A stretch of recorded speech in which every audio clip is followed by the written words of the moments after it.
April 6th, 2020 was the 500th anniversary of Raphael's death. And we intended to have the symposium that we held this year, that year. But because of world events that got in the way, we postponed it until 2021. And on April 9th, here at the Villa at the Notre Dame Center in Rome, we held a symposium that we called After Raphael, looking at the influence of Raphael on the succeeding centuries, including his own and up until our own.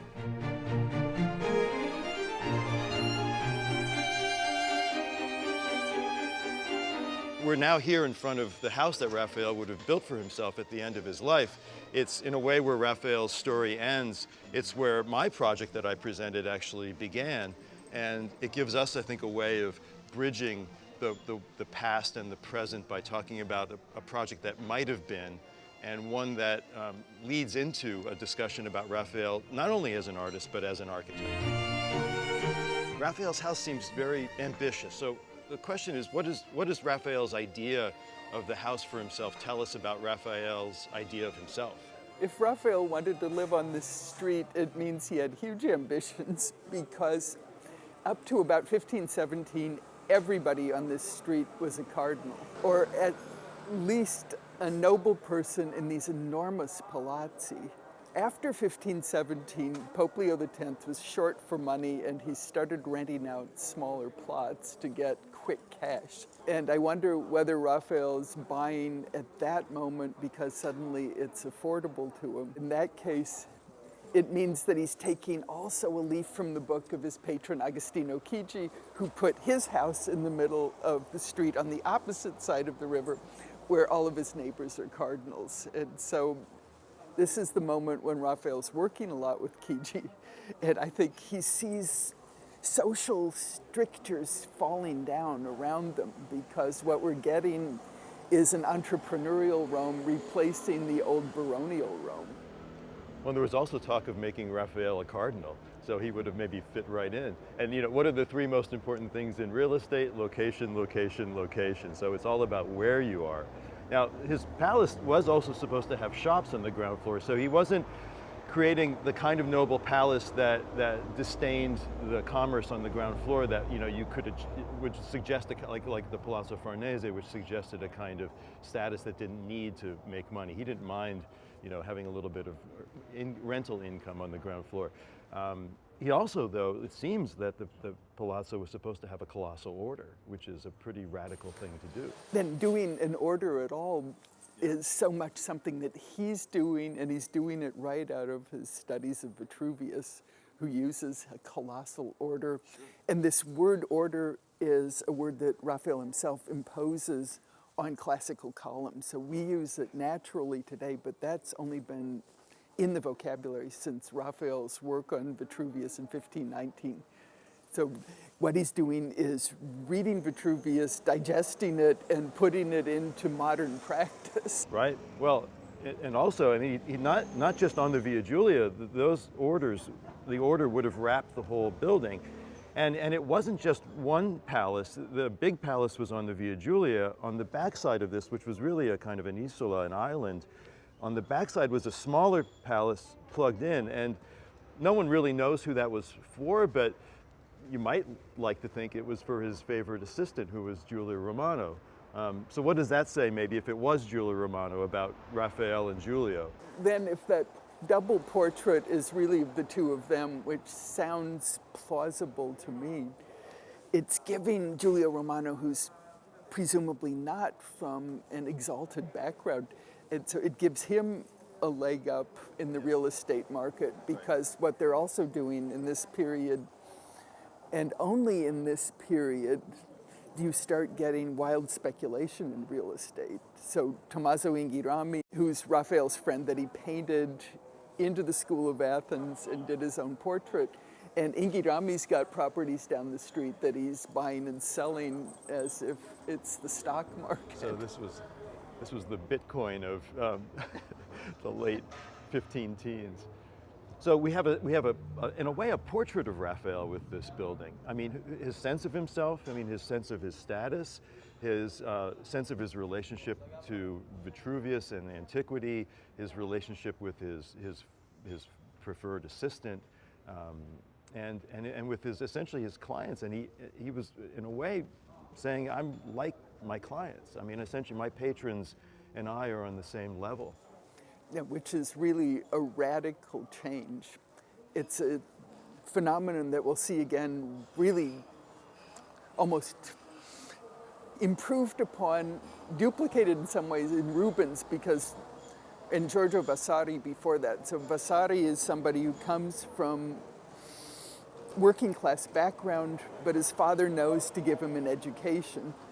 Raphael came from a courtly background where his father did the best he could, but his father dies when Raphael's really young and he has to work for a living. But he picks up this education afterwards and ends up with this image of himself as the learned artist, which then Vasari picks up, and then Rubens is classically educated and becomes a diplomat for Flanders.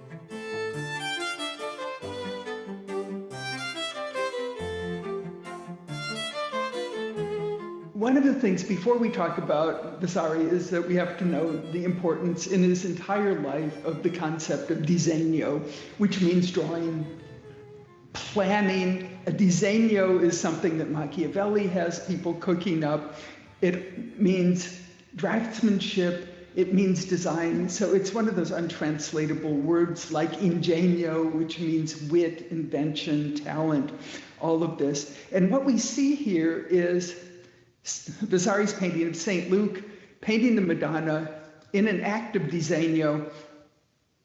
And on the side, I have two panels from his great Libri di Disegni, his great drawing collections. He's the first person really to make drawing into an object of collection, so that whatever we think about his painting, which even when you love him as I do, it's not as good as Raphael, and he knew it, but he's an incredibly important figure, and he's a highly intelligent man.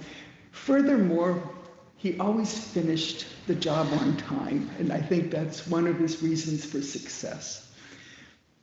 His homage to Raphael is paid in two ways. One is the biography of Raphael that you see in Vasari's famous Lives, published in 1550, and then again in this deluxe edition, much revised in 1568, in which he says one of his chief informants about Raphael is Raphael's pupil, Giulio Romano, who has issues with Raphael. Raphael was always that object that you can't quite get to. Giulio is the kind of person who's terribly ambitious, but he also had a rebellious streak. We can see it in his architecture, in his painting, and also in the kinds of stories he chooses to tell Vasari about Raphael, and that will come up at the end of this presentation. Basically, he also shaped the form of Italian painting in the 16th century.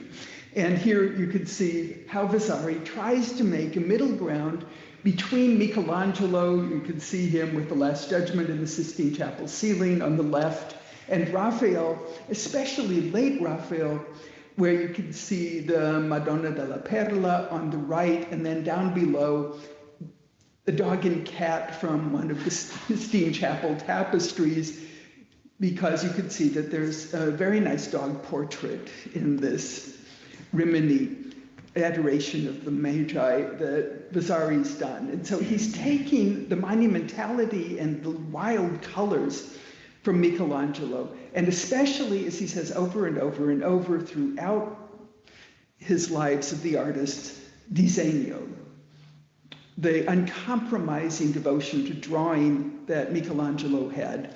And he tries to add to that the sweetness of color, as he calls it, of Raphael, with results that are hardworking and vastly influential, because what he's doing is valorizing these two traditions that are going into what he sees as a kind of definitive synthesis enshrined not only in his own work, but also in the Florentine Accademia del Disegno, which is constituted in 1563, so right before the second edition of the Lives comes out, and describes its curriculum.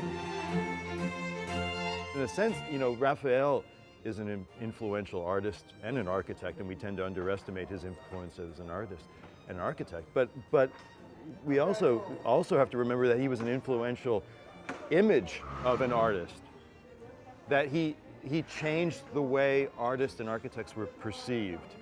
And that was at least as important as his impact in his own art, in the art that he actually produced. That he's a starchitect. He is.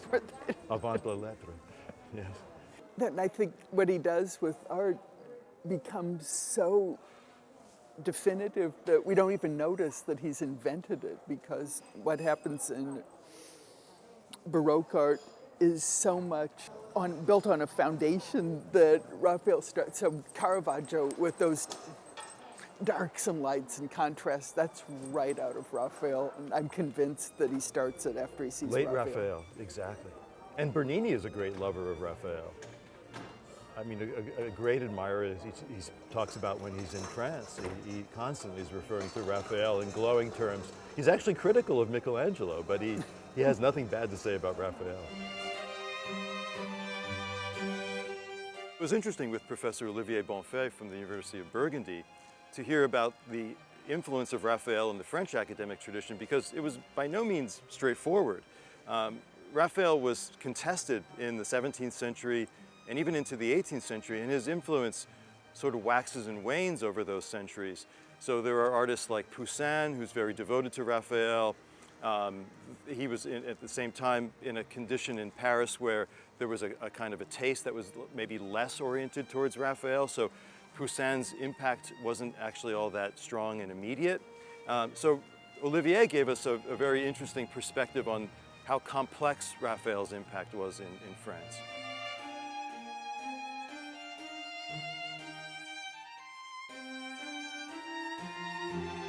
Thanks a lot for inviting me to participate to this beautiful conference. When the French painter, who lived most of all in Rome, Nicolas Poussin, came to Paris from 1640 to 1642, he has to realize a huge altar paintings for a very important church, the novitiate of the Jesuits. He decided to paint the miracle of Saint Francis Xavier, and in his composition, of course, he tried to show how Raphael is important for him. Like the bipartition in two parts of the composition, like the frontality of the Christ, and by also all the rendering of the emotions. But this painting was a failure. It was not in accordance with the mood in Paris for a painting smoother, more fluent, as realized Simon Vouet for the same church of the Jesuit novitiates in 1642. So Raphael will be considered as the father of painting, but he has to be killed to give the possibility to elaborate monuments for Nicolas Poussin and for Lebrun. And that we see in the drawing, in Lebrun's drawings, and the title given by the Louvre to Lebrun's drawing. Lebrun has literally spoiled Raphael. He has taken, of course, his inspiration from Raphael, but he gives a fiction that he has invented himself, this position of a naked body suspended in the air. He has stripped off the Saint Michel of Raphael and has realized a French model for French artists.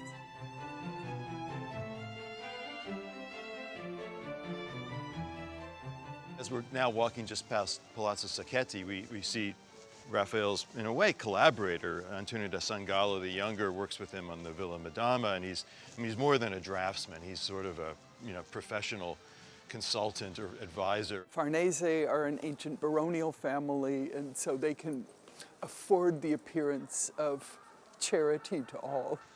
At the same time, no shops. So unlike Raphael's, where he was prepared to sacrifice his ground floor for shops, here it's all noble stuff. San Gallo became the #1 architect on all scales for Rome after the death of Raphael. And so he clearly was making piles of money on doing this. And what he could do is a palazzo on any scale, from Palazzo Farnese, which is like this, to a mini version.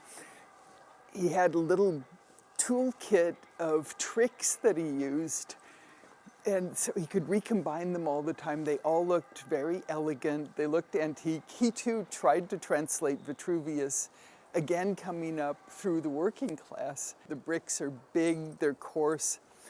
He's budgeting stucco into his equation, but he's not spending money on the finest materials. So he's going for size rather than quality. Would Raphael do that? Raphael actually used brick, and he did actually, I think, because it looked Roman.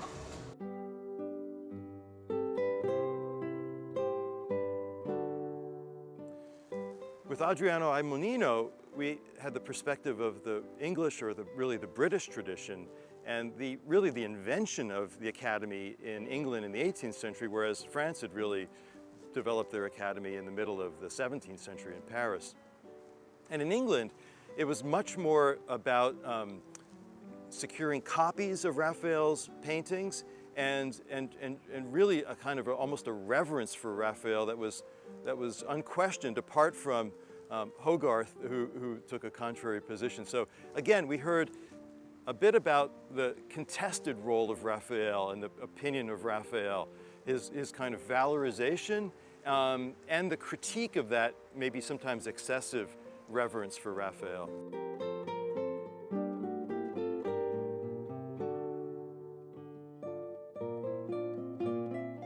Can you hear me? And thank you for inviting me.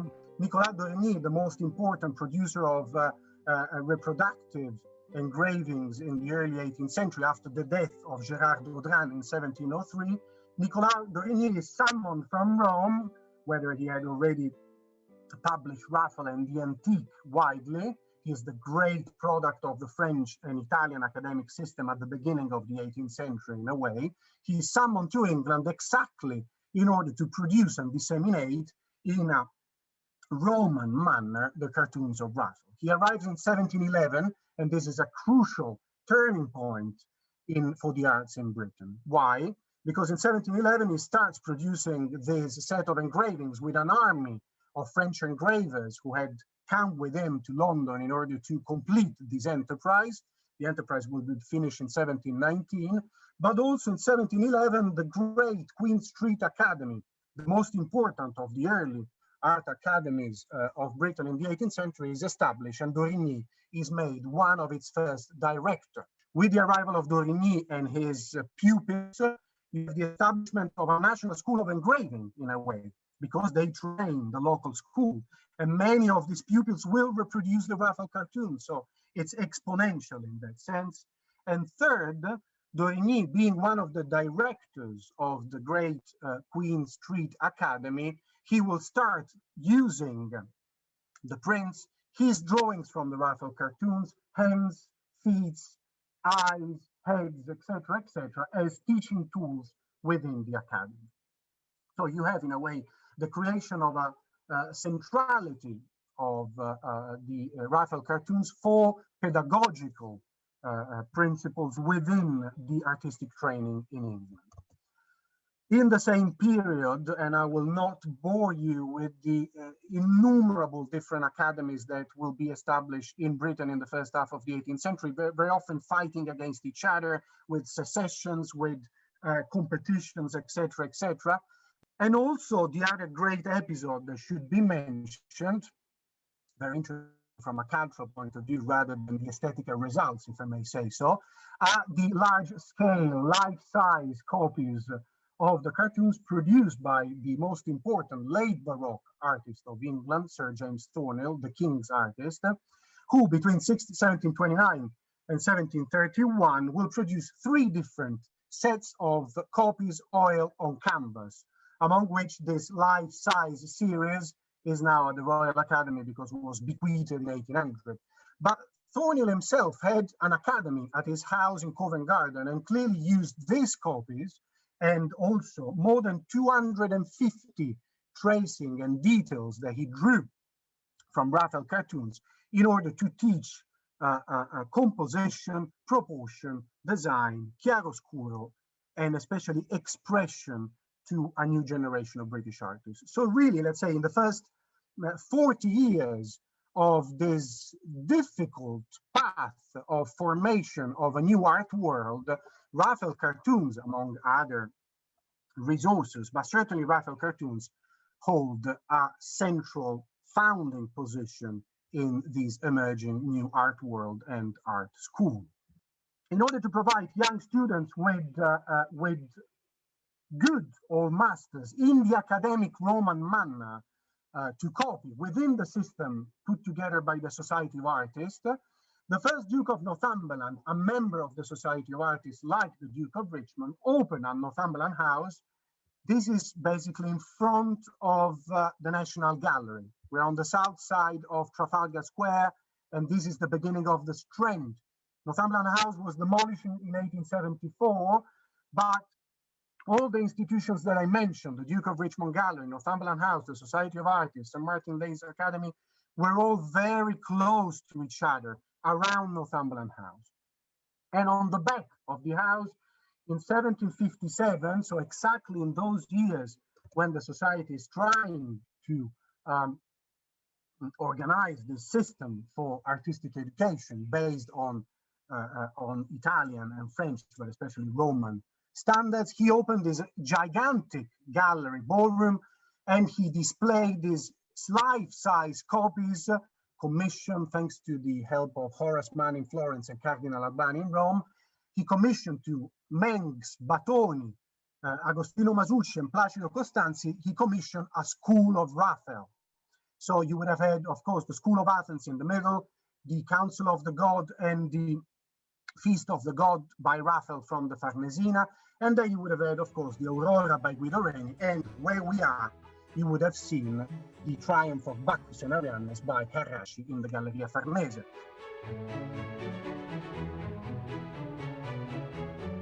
So after hearing from historians, we heard the perspective of an artist who practices within that academic tradition.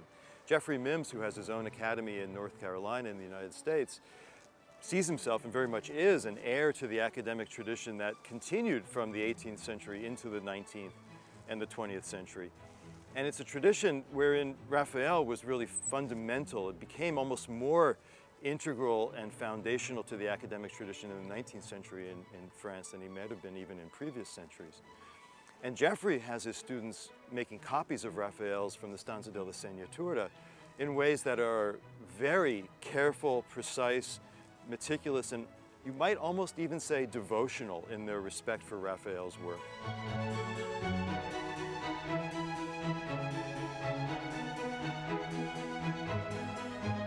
Thank you, Ingrid. David, each of the ceiling tondo figures correspond with their more highly elaborated themes in the frescoes below. At the very top of this image, we can just make out the cropped figure of poetry that we've been looking at. She's directly across from the figure of justice. And it was this tondo that I chose as the subject for a collaborative copy project at our academy. Access to the Vatican is not what it once was for the copyist. And I was so jealous listening to how the scaffolding sat there for years and years. But the internet provided enough information for our copy to be made the same size as the original. We began the project using a freehand technique adapted from our full-time curriculum.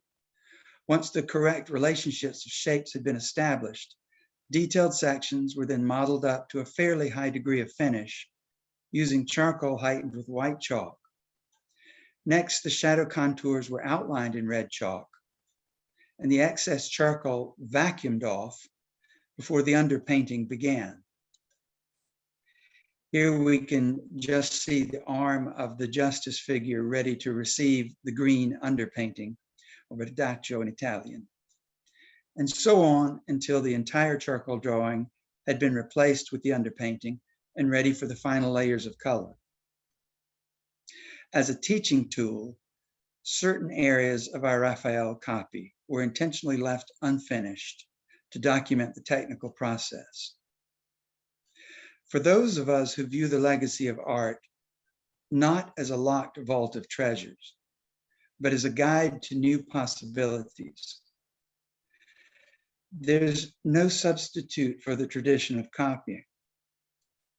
Our choice to copy this particular section from Raphael's ceiling was made not only for the idealized figurative work, but also to experience other elements of architectural decoration.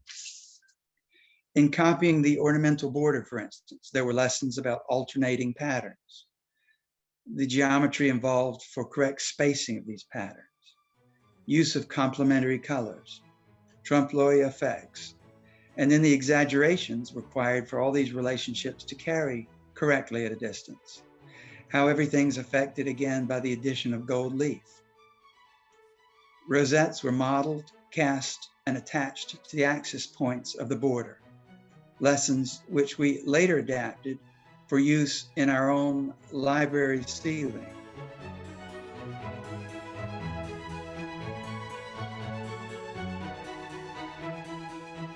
We're at the Church of the Goldsmiths, Sant Eligio degli Orefici, which is a Raphael commission that he gets maybe around 1516.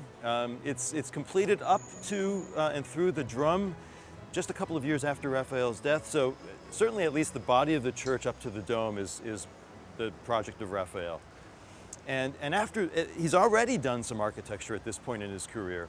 He's already designed the Chigi Chapel at Santa Maria del Popolo, and this is actually a couple of years before he would have designed the house for himself and the Villa Madama. So Raphael becomes an architect after his whole career has essentially been the life of a painter.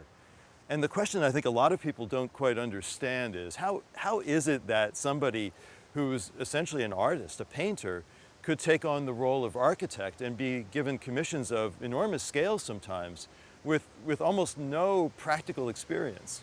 How does that happen? Some of it goes back to his training where every kind of art is born of drawing, Desegno, which also means design. And he's one of the people who thinks about art in a broad, universal way so that everything is an offspring of Desegno, including the structuring of his workshop, so that you have him with a printmaking factory under Marcantonio Raimondi.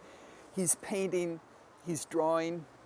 He delegates sculpture, which is lower class because you get your hands dirty, to Lorenzetto. And so designing architecture is something that's completely of a piece with all these other kinds of operations. He had to draw architecture, and he was famous from the very beginning for making plausible architecture. Then the problem is getting your building to stand up, and for that you have a competent contractor. Or the help of a friend like San Gallo.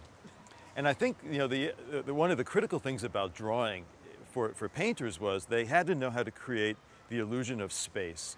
And the way they did that was command of perspective. And actually Raphael demonstrates his command of perspective pretty early in his career. He may have been introduced to it by his father. He certainly knows about it by the time he's in Perugino's studio. And arguably, Desegno, which really means both drawing and design, but really, in many ways, perspective is the thing that gives him command of architecture. He can imagine architectural space before it's built. And that is really such a critical skill, and it's the one that his predecessor, Bramante, had. I mean, Bramante was essentially a painter and a perspectivist, essentially. And that's what allowed him to become an architect. And the other thing that distinguishes both of them is they're so intelligent and curious. So Bramante's best friend is Leonardo, and therefore his architecture is infused with everything he's learned about seeing from Leonardo. And that, I assume, is why you always insist on perspective when you're teaching drawing and painting, which I've discovered as a student of yours that you hammer on perspective But if you can do perspective, it means you can see space straight. And if you don't see straight spaces, you're in big trouble, and the people in your buildings are in bigger trouble. Right. It's that imaginative capacity. It's the ability to envision space that doesn't exist and make it seem believable and real, so that essentially building is merely, at some level, execution. The idea is there in the drawing. It's the materials of brick and stone are simply the way in which that thing becomes reality, but in many ways it exists as an idea already on the page. Then this church and Agostino Chigi's chapel are distinctive because they're inspired by the biggest piece of ancient enclosed space anybody's seen, which is the Pantheon.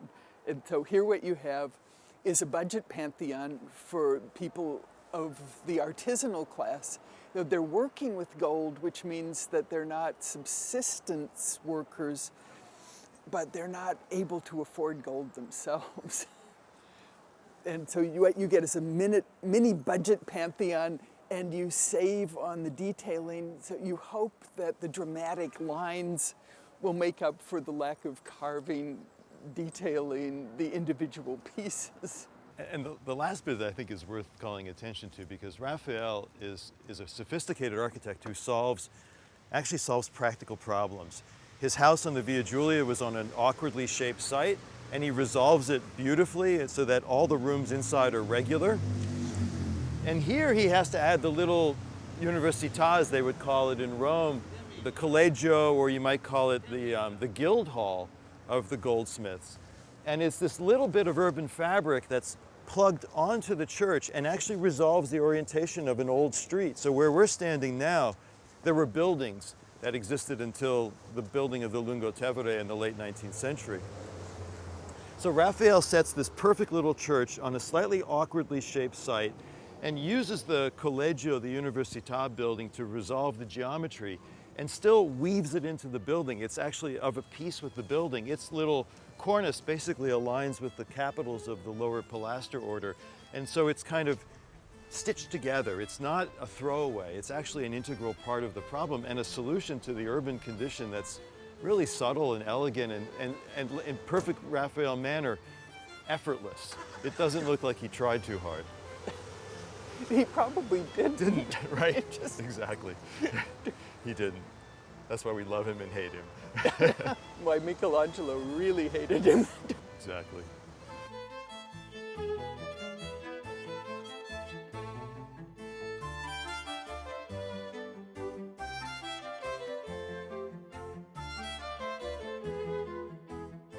Now, because I organized this event, I gave myself the last word, but I don't mean it to be the last word in any absolute sense, but it's a way of thinking about where we might go from here.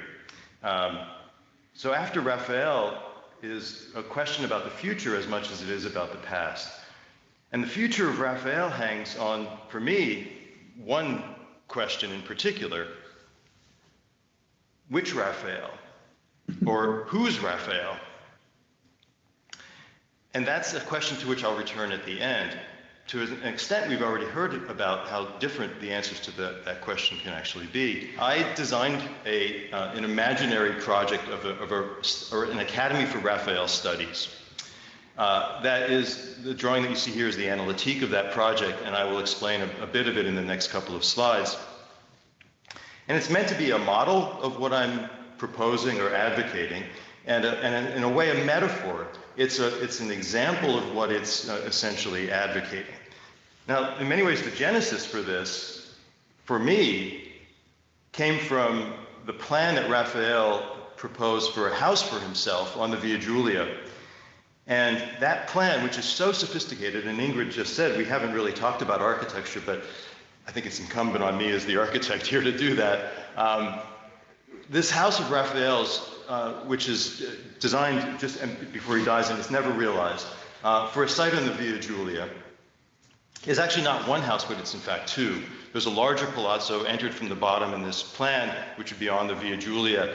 Packed on the back side is a smaller house, a kind of a mini palazzo that helps resolve the complex geometry of the site. In fact, it's an incredibly sophisticated solution to the problem of this particular site. That site is, obviously, it was never realized. It's occupied by, like I said, 3 buildings.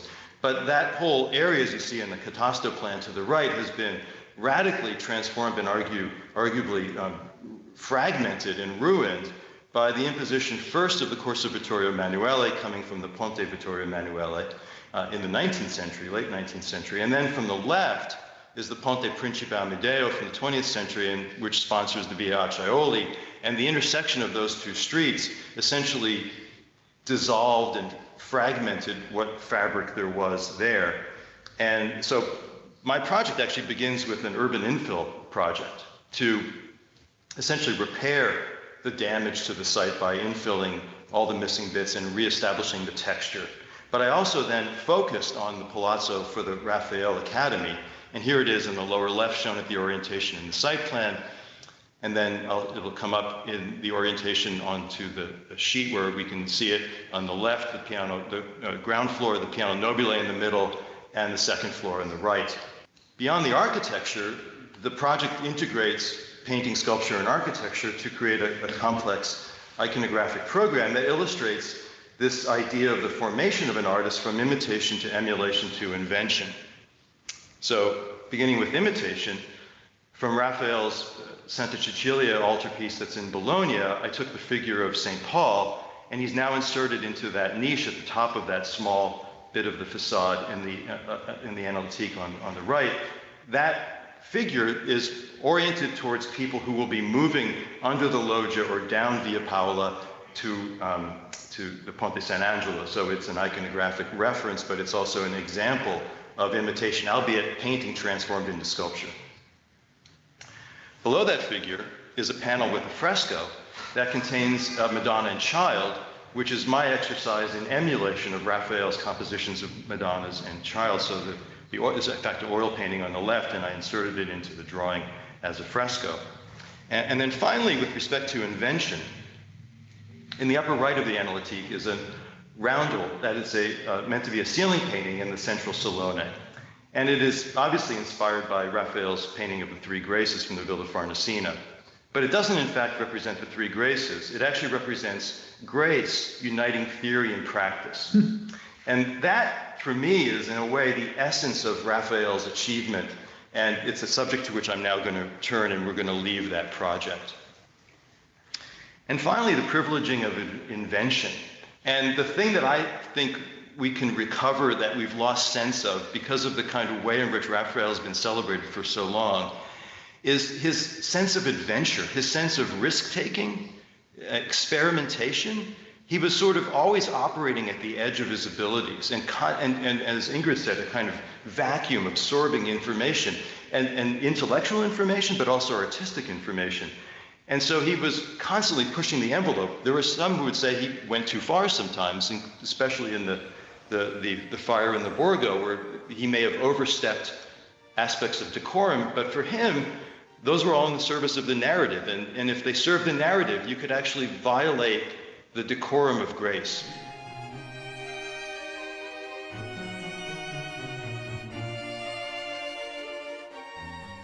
So over the arc of the historical tradition and into the 19th, 20th, and 21st century, we got a vision of Raphael's influence that was changing, contested sometimes, and we even heard about the fact that there were those who rejected Raphael, the pre-Raphaelites, who wanted to go back to a time before Raphael ruined everything with all of his perfection. So the Raphael tradition is by no means continuous and unbroken. It has always been in some ways contested and changing. And that rich idea of Raphael gives us a lot of, I think, fodder for future conversations. So the question I guess I would ask Ingrid is, what did you take away from the Raphael Symposium?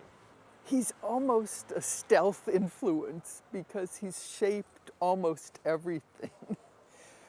And especially, as you mentioned, with the new restorations, and we find out what kind of a colorist he was. And so he's making radical experiments with pigment, radical experiments with space. And a lot of times I think people underestimate how wild he was. So that when I think of him, I think also of how El Greco takes that vortex of space in the middle of the Transfiguration and turns it into these incredible celestial architectures that aren't made out of linear perspective. El Greco takes heaven and says different rules apply to heaven, but Raphael's already saying that with the Transfiguration. So that in a lot of ways he's avant-garde beyond what anybody tends to think about him. And his whole idea that Desegno drawing gives birth to all the arts means that he has a great deal to say about contemporary art as it's understood today. He's in many ways on that already. What's striking to me also is just the perfection of his craftsmanship, which is gotten through hard labor. He makes it look effortless, but it's because he's been working since he was about 4 years old, probably, when he first started painting, and his father's watching him. He's relentless in his demands on himself. What we now know from science is that it is important to be able to draw. Being able to draw does make you able to conceive space in a way that's natural, and therefore drawing is a great training for all kinds of life activities, and getting away from it, doing computer-assisted design. You can see it with archaeological reconstructions that are absolutely lifeless if they're only digital. There's a place still for the hand in everything, and especially it's the hand as an extension of the brain. And I think Raphael is very good at hiding himself in some ways. He's not an obtrusive personality like Michelangelo. He does domination by stealth instead of by conspicuous attention to self. And we can learn a lot from him about how to get along in the world as well. Raphael is soft power. Oh, that's great. Thank you, Ingrid.